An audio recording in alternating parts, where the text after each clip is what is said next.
Thank you, Lori. And what an introduction. I'll try to live up to that when I grow up someday.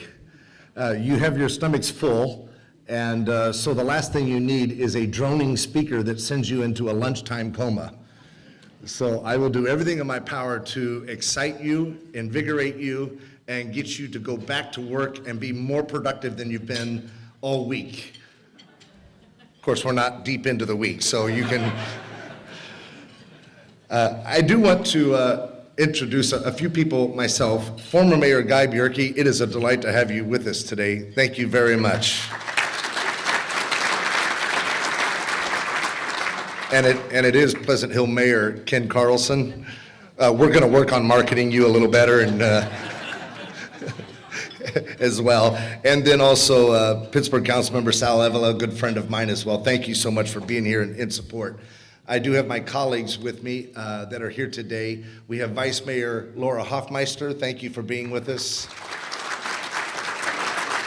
Councilmember Eddie Brisson, and he is with us. Councilmember Ron Leone, he's right back there, and Councilmember Dan Helix, right up here in the front. Thank you so much.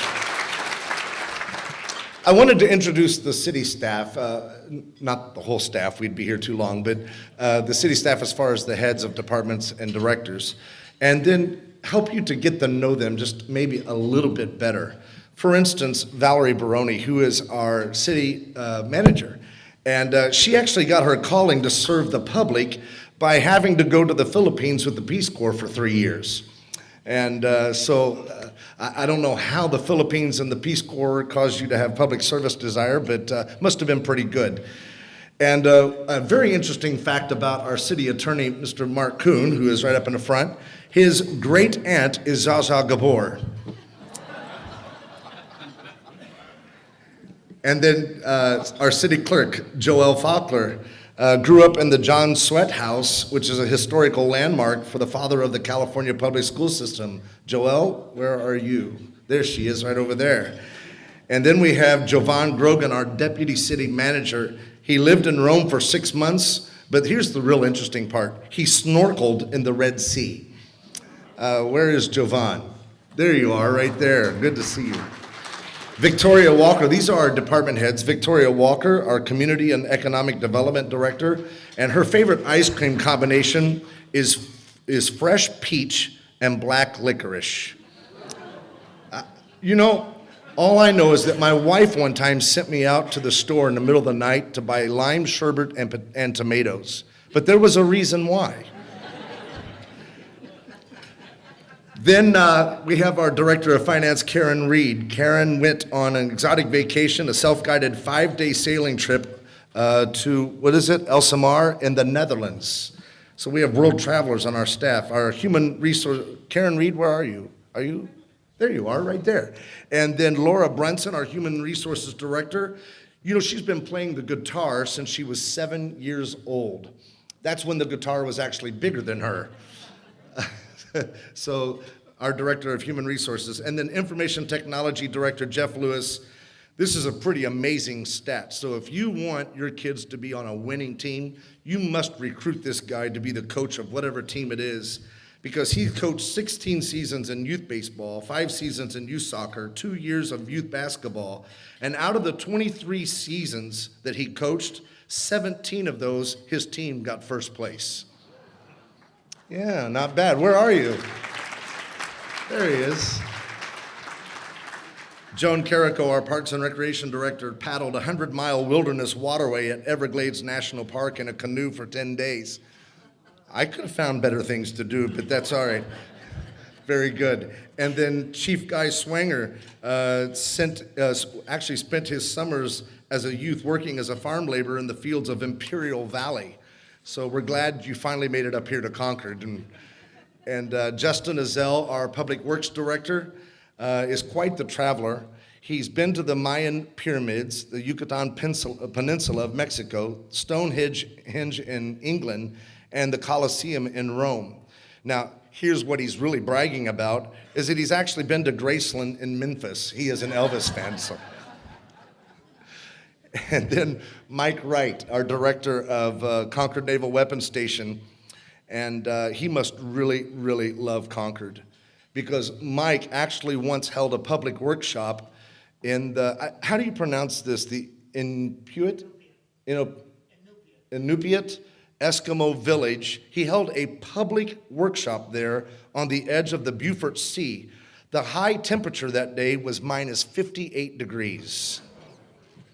So we're glad you're still thawing out here in Concord. That is our city staff and directors. Would you give them a big hand? Thank you to all of them. I do want to express my appreciation to the Chamber of Commerce, especially to Marilyn Fowler, the CEO, and also Lori Cooper, the chair of the Board of Directors, for the sponsorship of today's program and their hosting of the quarterly Mayor's Coffee Time with local businesses right here at the Hilton. Concord and the Chamber, they have enjoyed and still do a great relationship. In October, I met with a number of young professionals, members of the Chamber, as a matter of fact, and that meeting inspired me to work on creating what I will call a think tank. It is comprised of these young professionals that are very successful in their own right to address business and economic issues and the challenges that their generation is facing. And let's face it, it's no secret, their challenges are also Concord's challenges. And my thanks will also go out today to Reverend Floyd Roseberry for your invocation. His ministry in creating a citizens' prayer group to pray for the council and our staff is of enormous value to our city, Concord. Thank you very much.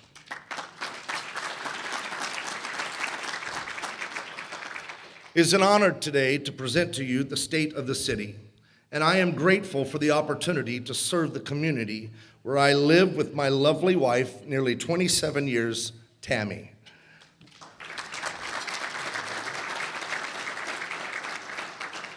And then also where we're raising two wonderful children, Joseph and Cassie. I want to say that the community has been incredibly supportive. As a matter of fact, before I go further, I want to make sure, Tom Wentling, are you in the room? You're the elected official that I haven't yet recognized. He is not here today. I just wanted to say we have a great city treasurer, Tom Wentling, and he deserves a round of applause as well.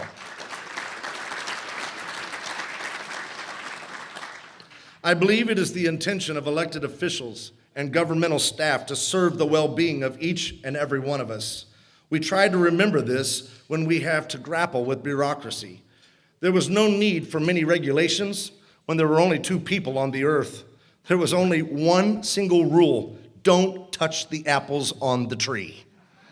Well, times have changed in Concord, where we have grown from 36,260 in 1960 to about 125,000 in 2015. We've added a few development rules. For example, have you ever thought of what Noah would have to go through today to build the ark? Let's talk about it. Let's say that the Lord spake to Noah and said, in 6 months, I'm going to make it rain until the whole earth is covered with water. I'm ordering you to build me an ark. And in a flash of lightning, he delivers the specifications for an ark. Okay, said Noah in fear and trembling as he was fumbling through the blueprints. 6 months and it starts to rain, thunders the Lord. You better have that ark completed or know how to swim for a very long time. 6 months passed, the skies began to cloud up, and the rain began to fall. The Lord saw that Noah was sitting in his front yard, weeping, and there was no ark. Noah shouted to the Lord, "Where is my ark?" A lightning bolt crashed into the ground next to Noah. "Lord, please forgive me," begged Noah. "I did my best, but there were big problems. First, I had to get a building permit for the ark construction project, and your plans didn't meet code, so I had to hire an engineer to redraw the plans. Then I got into a big fight over whether or not the ark needed a fire sprinkler system. My neighbors objected, claiming I was violating zoning by building the ark in my front yard, so I had to go get a variance from the City Planning Commission. Then I had a big problem getting enough wood for the ark because there was a ban on cutting trees to save the spotted owl. I had to convince U.S. Fish and Wildlife that I needed the wood to save the owls, but they wouldn't let me catch any owls, so no owls. Then the carpenters formed a union and went on strike. I had to negotiate a settlement with the National Labor Relations Board before anyone could pick up a saw or a hammer. Now I have 16 carpenters going on the boat, but still no owls. When I started gathering up animals, I got sued by 3 animal rights groups. They objected to me taking only 2 of each kind. Just when I got the suit dismissed, EPA notified me that I couldn't complete the arc without filing an environmental impact statement on your proposed flood. They didn't take kindly to the idea that they had no jurisdiction over the conduct of a supreme being. Then the Army Corps of Engineers wanted a map of the proposed new flood plan. I sent them a globe.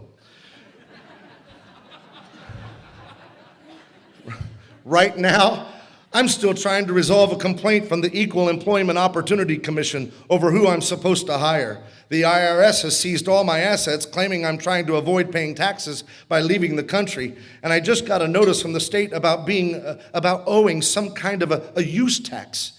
You know, Lord, I really don't think I can finish your ark for at least another 5 years. Noah wailed. So, having said all that, when one considers the responsibilities of local government and the expectations of the public, there comes a greater appreciation for civility. The most difficult thing to do in any talk is to present, well, pardon the expression, a flood of statistics. The good news is that there won't be a quiz at the end of my remarks, but I do want to give you some numbers to put the challenges our city faces in some kind of perspective. Here's just a snapshot of Concord in a day.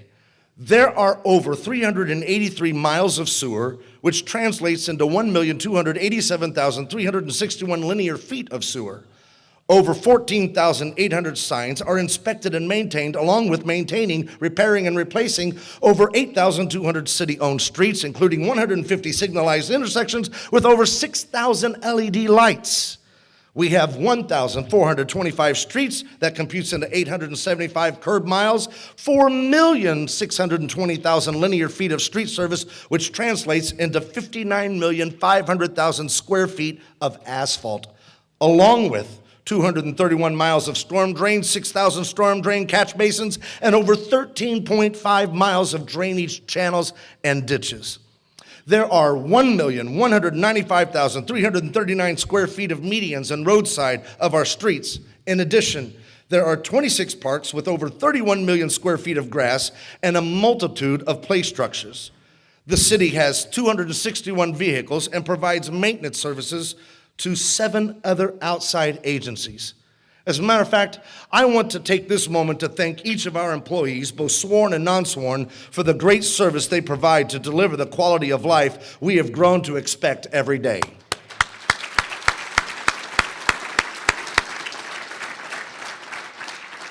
In 2014, council and staff were able to accomplish some very, very important tasks.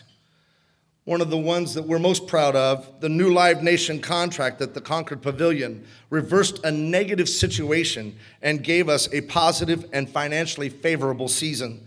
The increase of 8 concerts to 16 augurs well for our future. And then you have the financial sustainability ordinance assuring your city council has established as a priority the requirement that excess funds shall be applied to our unfunded liabilities and unmet infrastructure needs. This was a critical step by the council that kept faith with our verbal pronouncements. We met with officials of the Mount Diablo Board of Education and partnered together in a 50-50 deal to fund the return of school resource officers, AKA SROs. That means sworn police officers back on our high school campuses. A special shout out today goes to board member Cheryl Hansen and Mount Diablo Unified School District Superintendent Dr. Nellie Meyer. We facilitated the development and formation of the Visit Concord Tourism Business Improvement District, charged with implementing marketing programs to increase tourism and transient occupancy tax for our city. Then there was the construction of the bicycle and pedestrian improvement projects that were completed, including the 1.6-mile Monument Corridor pedestrian bikeway project, Shalimar Road sidewalk gap closure, and Monument Boulevard accessibility improvements project. We have just approved a city-wide bike and pedestrian plan grant that includes an ad hoc committee to ensure its design and implementation. We partnered with Gurnick Academy of Medical Arts to provide blood pressure screenings, presentations on health, and wellness to seniors at our Concord Senior Center.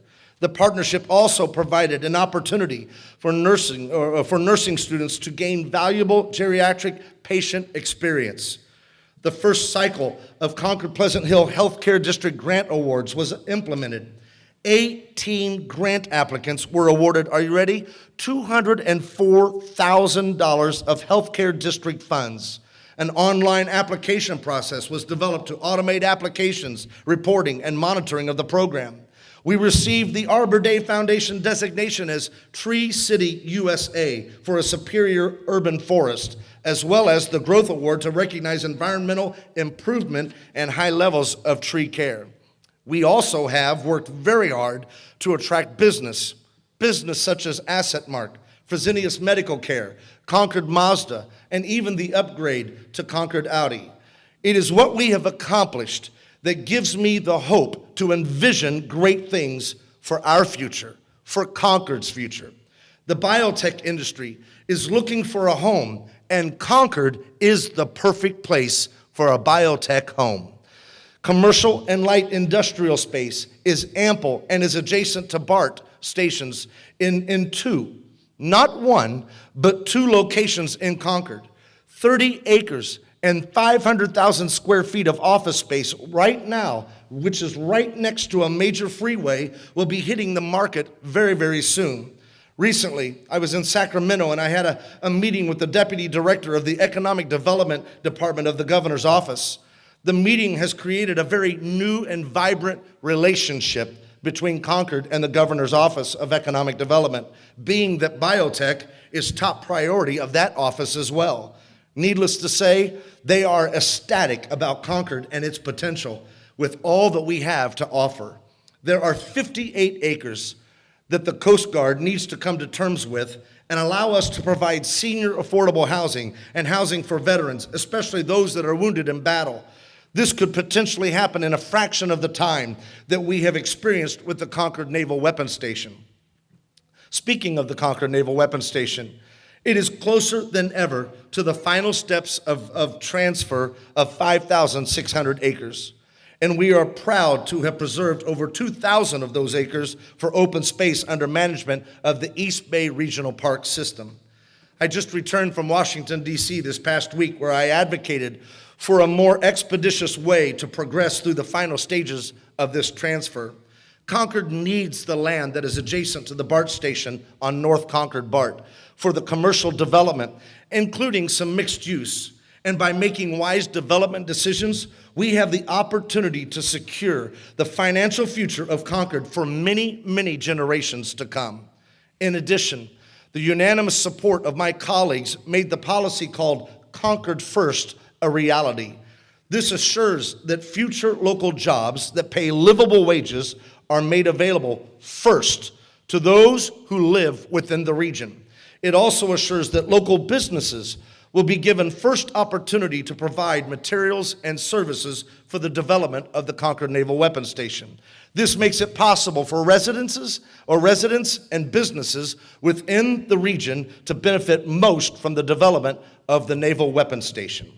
Acreage has been set aside for potentially a sports complex that includes a 10,000-seat soccer stadium, 10 new soccer fields, 6 softball fields, and a baseball diamond. Now, no other city in the region can offer that kind of an amenity. Concord would become the destination of tens of thousands of athletes with family and friends every single year, booking hotel rooms, occupying booths at restaurants, and shopping at our retail establishments. I have often repeated what retired Major General and fellow council member Dan Helix has said to me: as education goes, so do cities go. I walked a portion of the Naval Weapons Station with the Governor's Director of Economic and Development, Kish Rajan. We discussed the potential of a research and development venue.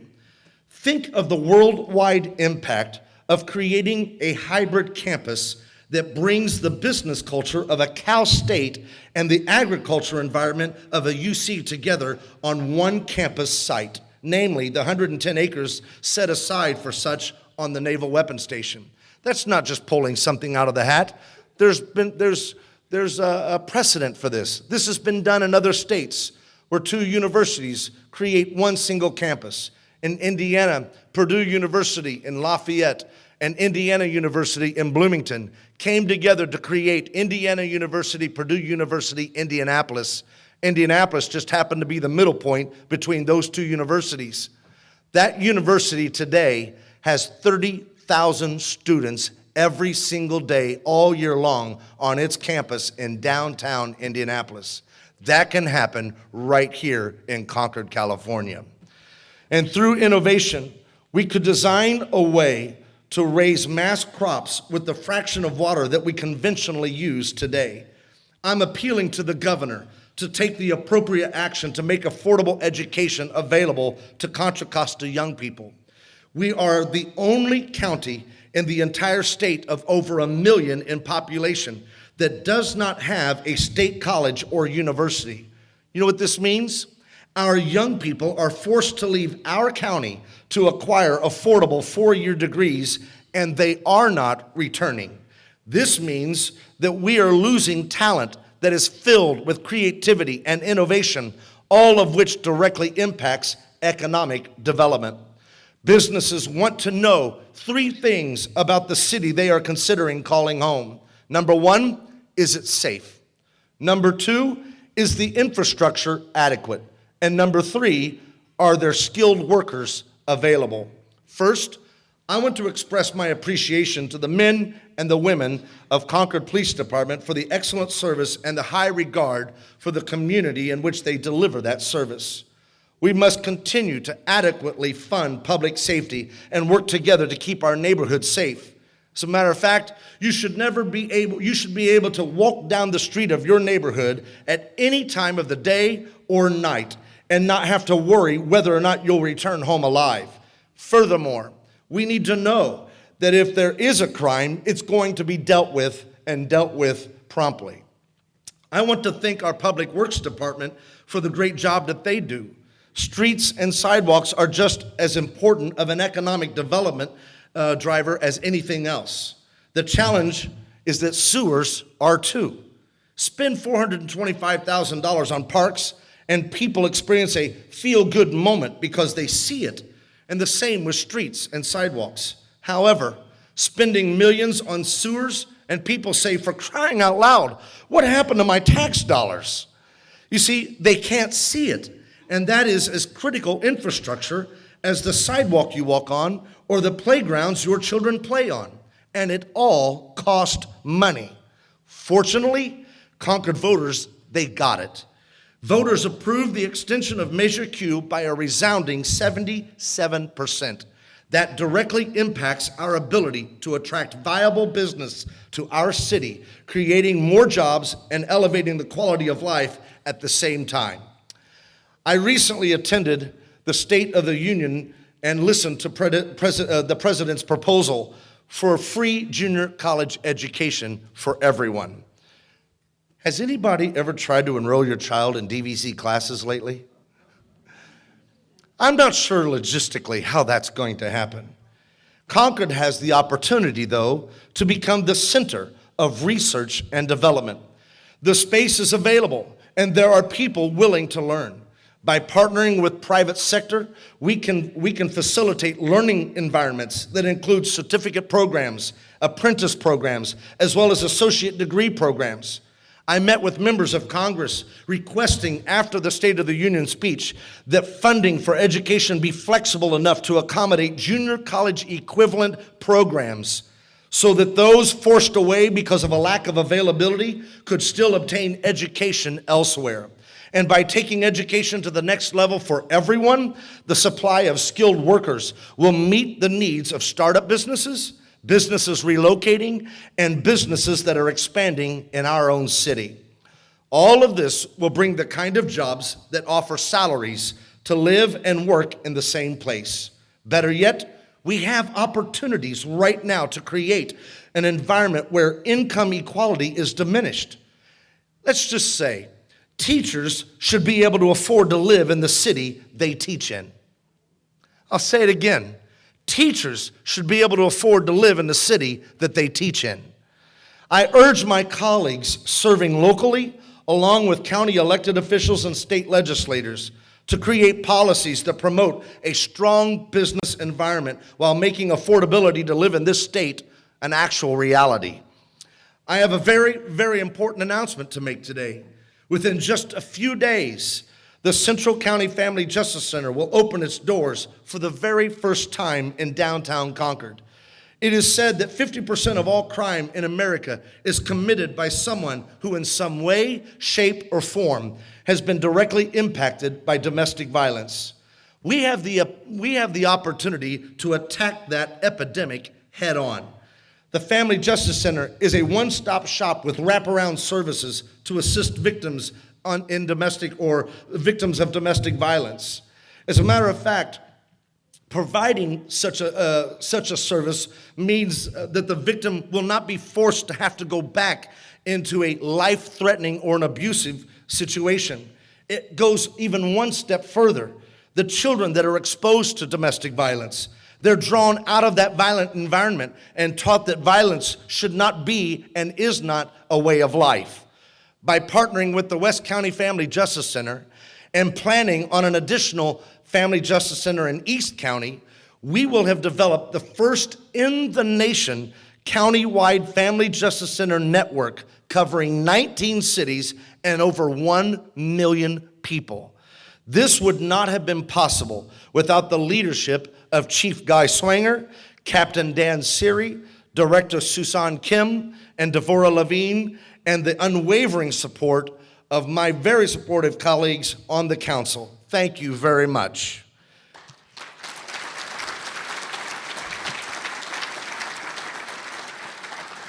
In closing, during my tenure, I will endeavor to set up in place steps needed to ensure we will not need future Measure Q type measures. I will propose significant increase in the size, the scope, and the function of our Economic Development Department. I will be working with our council and the city manager, and our key staff to surge our economic development capability. Concord is the largest city in the 4th wealthiest county in the 8th largest economy in the world. It's time we rise to the occasion and lead the region in business-friendly policies and community engagement programs. Thank you for your support. Now let's work together to make it happen. Thank you.